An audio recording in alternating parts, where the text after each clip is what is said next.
My first try of making matcha without matcha tools. Tama, sinubukan ko ngang gawin yan habang iniintay kong ma-deliver o dumating yung matcha set ko. Kaya habang wala pa, since excited na ako matikman yung matcha, ginawa ko ng ganyan. Nutella jar yan, tapos diyan ko na inalog-alog yung matcha powder. So far, ayan, okay naman, nakagawa naman ako ng matcha. Regular gatas lang yung ginamit ko diyan, tapos tantsahan lang dun sa matcha powder, tapos tantsahan lang lahat. Kasi nga first time eh.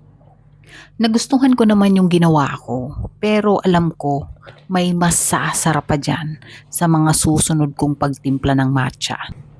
Ayan na yung finished product!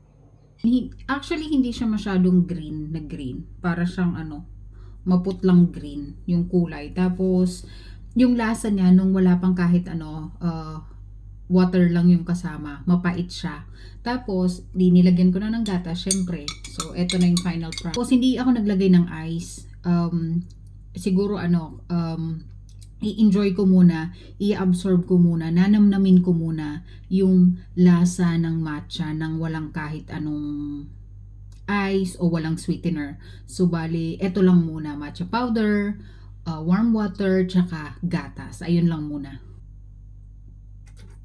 Masarap naman siya. Pwede na tong powder na to. Ito pala yung pinaka-unang matcha powder na tinimpla ko, ginawa ko, at natikman ko na ako mismo yung gumawa. Kaya, cheers!